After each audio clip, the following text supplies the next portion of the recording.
El Centro de Estudios Fe Bíblica presenta Mateo capítulo 1, primera parte. Y dice así el versículo número 1, libro de la genealogía de Yeshua, hijo de David, hijo de Abraham. Y bueno, empecemos hablando un poquito acerca de la definición e importancia de las genealogías. La genealogía es el estudio y seguimiento de la ascendencia y descendencia de una persona o familia. También se llama así al documento que registra dicho estudio, generalmente expresado como un árbol genealógico. Asimismo, la genealogía es una de las ciencias auxiliares de la historia y es trabajada por un genealogista. Fue común en muchas de las naciones antiguas guardar un minucioso registro genealógico, en particular del linaje real y del sacerdotal. Tanto los árabes como los egipcios tuvieron por costumbre llevar registro de sus genealogías. También se han encontrado tablillas con escritura cuneiforme en que figuran las genealogías de los reyes de Babilonia y de Asiria. Más recientemente son las listas genealógicas de los griegos, los celtas, los sajones y los romanos. Respecto a las genealogías en el pueblo de Israel, después del diluvio Noé indicó mediante su bendición que los descendientes de Sem obtendrían el favor divino. Más tarde, el Eterno le reveló a Abraham que lo que sería llamada su descendencia sería por medio de Isaac. Por lo tanto, llegó a ser obvio que para identificar a la descendencia prometida se requeriría un registro genealógico muy cuidadoso. Así pues, con el transcurso del tiempo se hizo un registro concienzudo de la línea de Judá, la tribu a la que se prometió la gobernación, y en particular de la familia de David, por ser esta la línea real. Aparte de este registro, otro que guardó, otro del que se guardó con especial cuidado fue el de la tribu de Leví, particularmente el de la familia sacerdotal de Aarón.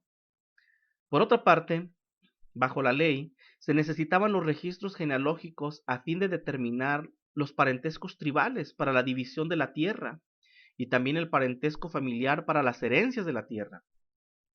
Por medio de estos registros se podía identificar al Goel, o sea, el pariente más cercano y calificado para efectuar el matrimonio de cuñado, también para recomprar a su pariente y actuar como vengador de la sangre contra un homicida.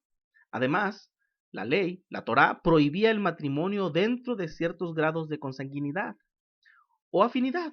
Así que para no violar este mandato, se necesitaban conocer las genealogías de la familia. Para los israelitas, verdaderamente que el asunto de las genealogías era importante, como se puede ver lo que sucedió después del regreso de Babilonia, cuando algunos que creían que eran de la descendencia sacerdotal no pudieron hallar su registro. Nehemías les dijo que no comieran de las cosas santísimas provistas para el sacerdocio hasta que pudieran establecer públicamente su genealogía. También se puede evidenciar en los registros genealógicos, en el libro de Génesis, Números, Crónicas y Esdras. ¿Ok?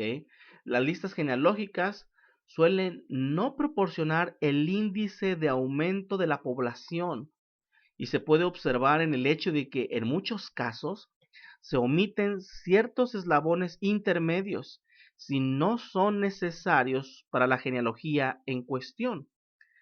También las genealogías servían como vínculos unificadores entre figuras destacadas de la historia, como lo vemos precisamente en Mateo 1.1, donde dice libro de la genealogía de Yeshua, hijo de David, hijo de Abraham.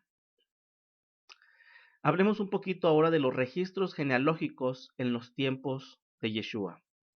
En el templo se conservaban registros genealógicos, al menos parciales de las familias importantes, especialmente las sacerdotales.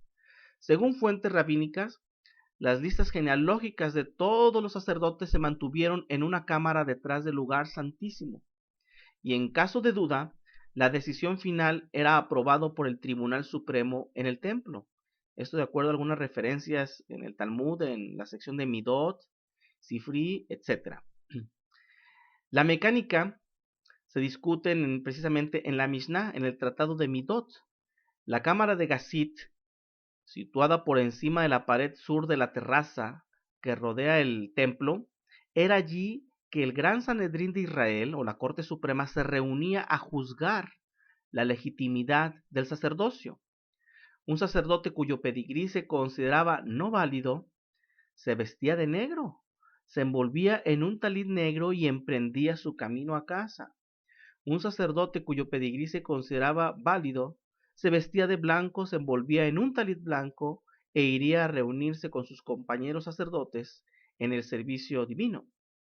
Por otro lado, el historiador Josefo da testimonio de la existencia de las genealogías de las familias sacerdotales en los archivos públicos y su uso en cuestiones prácticas como el matrimonio.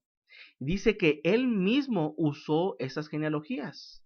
Y voy a citar un poco de las palabras de Josefo. Dice: no solo soy oriundo de una línea de sacerdotes, sino de la primera de las 24 líneas y de la principal familia de mi línea. Hasta aquí cito a Josefo. Después de señalar que su madre era descendiente de los asmoneos, concluye, y nuevamente cito a Josefo: he anotado la línea de descendencia de mi familia, tal cual aparece asentada en los registros públicos, haciendo caso omiso de los que nos calumnian. ¿Ok?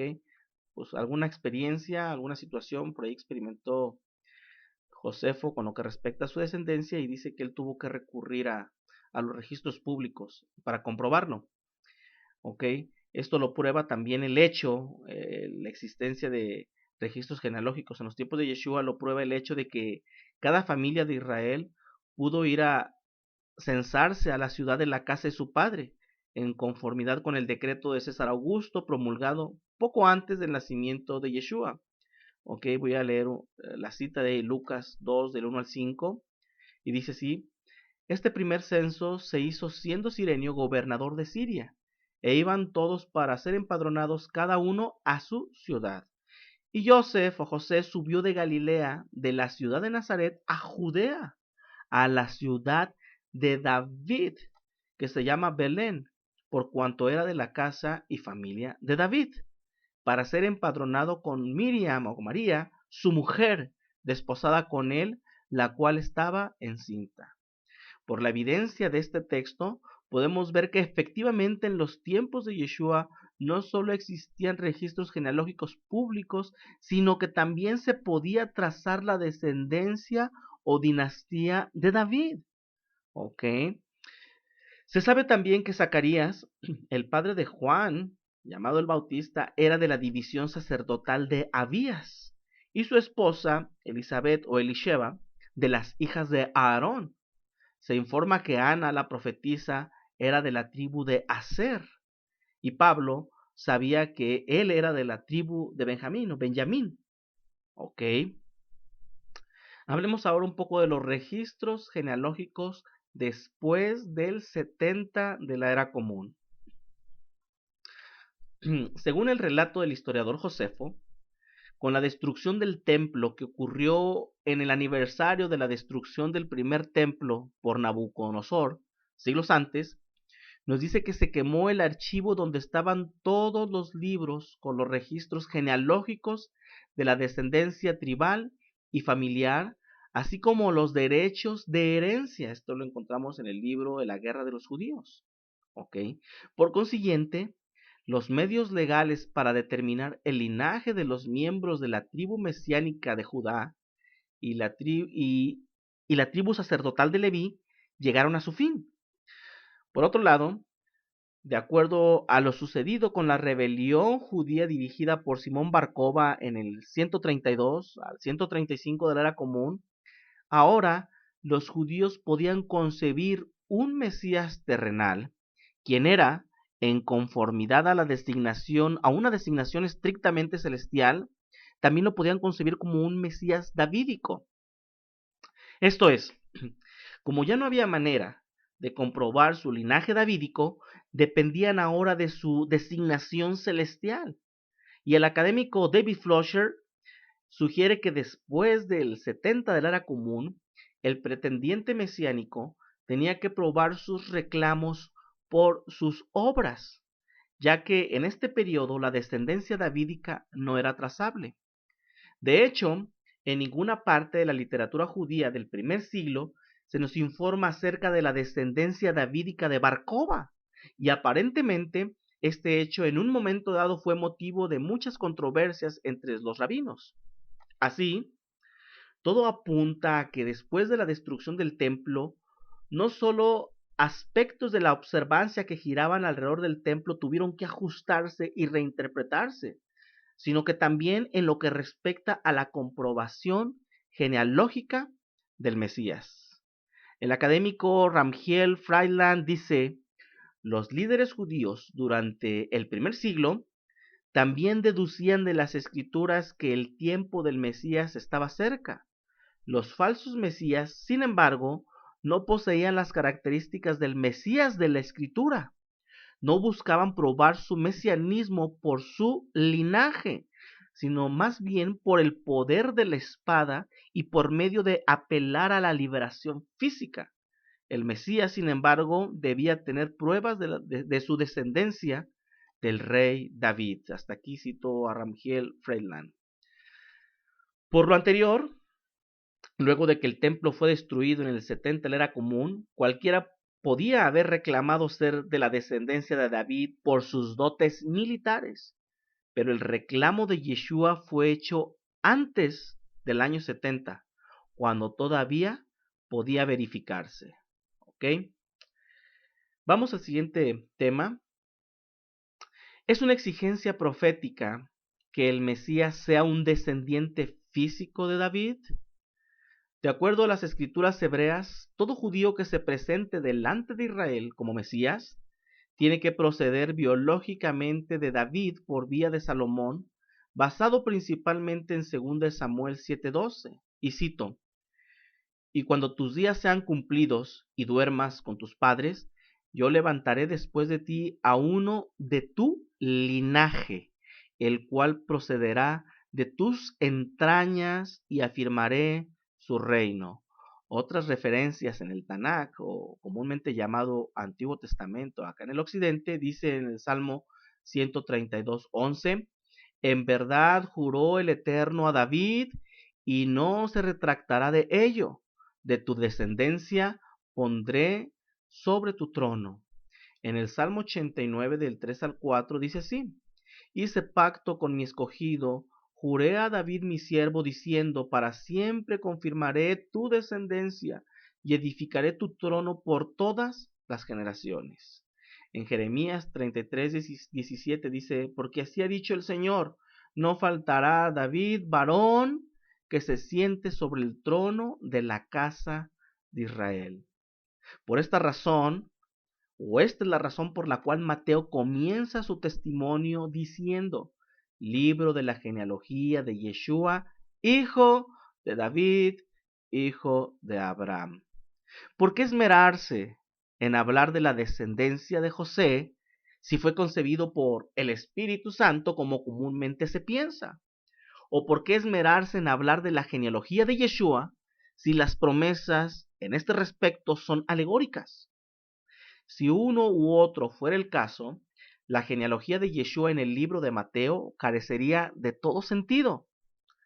Hablar de las promesas de descendencia física de David, de la cual vendría el Mesías de Israel, es tan ciertísima como hablar de las promesas de multiplicidad física de la descendencia de Abraham. Tanto David como Abraham murieron creyendo en promesas de descendencia y linaje físico, no alegorías. ¿Ok? Ahora veamos cómo lo confirma un mensajero en el llamado Evangelio de Lucas capítulo 1 del 30 al 33. Cito: entonces el malaj, el ángel o el mensajero dijo: Miriam o María, no temas porque has hallado gracia delante de Dios, y ahora concebirás en tu vientre y darás a luz un hijo, y llamarás su nombre Yeshua, y este será grande, y será llamado Hijo del Altísimo, y el Señor le dará el trono de David su padre, y reinará sobre la casa de Jacob para siempre, y su reino no tendrá fin.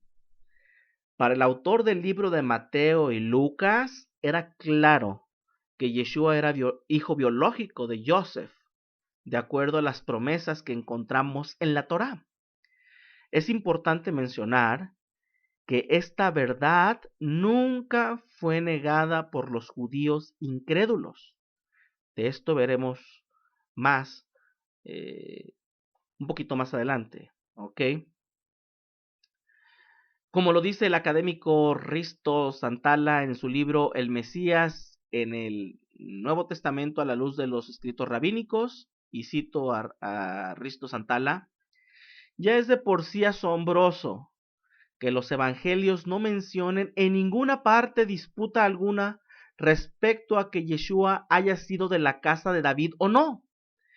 Si sus opositores hubieran dudado de esto, no hubieran vacilado en usarlo contra él, y de un solo golpe su pretensión de ser el Mesías, dice, esta pretensión de ser el Mesías hubiera sido repudiada. Eusebio nos dice que Vespasiano fue despachado inmediatamente después de la destrucción de Jerusalén para buscar a todos los descendientes de David. ¿Ok? Hasta aquí cito a Risto Santala. Otro pequeño mini tópico que gira alrededor de las genealogías y que quisiera presentar también es la palabra griega detrás del castellano linaje, simiente o descendencia. En el contexto de las promesas hechas a Abraham respecto a la multiplicidad física a través de su simiente y de la promesa hecha a David respecto al Mesías, viniendo también de su descendencia, tenemos que la traducción griega del término hebreo para simiente es sumamente interesante y es espermatos, de donde viene la palabra esperma. ¿Qué es el esperma? Dice el diccionario, esperma es el conjunto de espermatozoides y sustancias fluidas que se producen en el aparato genital masculino de todos los animales, entre ellos la especie humana. ¿Qué les parece esta definición? La pregunta obligada es, ¿acaso es esperma un término espiritual o es un término físico? La realidad de las cosas es que no existe término que sea más físico que el de esperma, que es la simiente de la raza humana. ¿En qué parte de la escritura encontramos que el término esperma se espiritualice, se alegorice o se refiera a algo que se denomine esperma espiritual? En Hechos capítulo 13, versículo 23, dice lo siguiente: de la descendencia de David, y conforme a la promesa, Dios levantó a Yeshua por Salvador a Israel. Y nuevamente la palabra descendencia es la palabra espermatos o esperma, ¿ok? En Romanos 1:3 dice acerca de su Hijo, nuestro Señor Yeshua, que era del linaje o del esperma de David, y luego dice según la carne. La palabra carne en griego es sarx y significa sustancia que cubre a un cuerpo viviente o naturaleza humana, etc. ¿Ok? Romanos 9 del 4 al 5 dice que son israelitas, de los cuales son la adopción, la gloria, el pacto, la promulgación de la ley, el culto y las promesas, de quienes son los patriarcas y de los cuales según la carne vino el Mesías, el cual dice, es Dios, el cual es Dios sobre todas las cosas, bendito por los siglos. Amén. En 2 Timoteo 2:8 dice, acuérdate de Yeshua el Mesías, del linaje de David o del espermatos de David, resucitado de los muertos conforme a mi evangelio. Por último, cito a Hechos 2 del 29 al 30. Dice así, varones hermanos, se os puede decir libremente del patriarca David, que murió y fue sepultado, y su sepulcro está con nosotros hasta el día de hoy. Pero siendo profeta y sabiendo que con juramento Dios le había jurado que de su descendencia, en cuanto a la carne, levantaría al Mesías para que se sentase en su trono. Por lo anterior, el Eterno prometió que por medio del esperma físico de David, el Mesías vendría al mundo. ¿Ok? Ahora, otro aspecto que evidencian los textos que acabo de leer, ¿ok? Es el pensamiento y teología de Pablo y Pedro en este asunto, ¿ok? No estaba en su mente una descendencia espiritual o alegórica de la cual vendría el Mesías, ¿ok? Y esto es evidentísimo en los textos que acabo de leer, ¿ok? Acerca del término hijo de David, es necesario notar que el término hijo en las escrituras hebreas hace referencia al hijo o hija de primera generación, pero también a un nieto o simplemente un descendiente. ¿Ok? En ese sentido, Yeshua es hijo de David. Por otra parte, padre puede significar abuelo. También se usa en el sentido de ascendiente o antepasado. Por lo anterior, al llamarle a Yeshua hijo de David, le estaban diciendo descendiente de David. Es un término eh, paralelo o es un sinónimo, ¿ok? Decir hijo de David o descendiente de David. Así, en el llamado Evangelio de Mateo, Yeshua es referido como hijo de David 10 veces. 2 veces en la genealogía, 5 veces en 4 sanaciones, 1 vez en la llamada entrada triunfal y 2 veces cuando está siendo confrontado por líderes religiosos. Por otro lado, el término hijo de David es un título mesiánico encontrado en toda la literatura judía. Referencias davídicas son encontradas en el llamado Antiguo Testamento, por ejemplo en Jeremías 23 del 5 al 6, Ezequiel 37, 24, Amós 9 del 11 al 12, Salmos 89 del 4 al 5 y del 36 al 37 y Salmos 132, 11. ¿Ok? Hasta aquí esta primera parte. Gracias.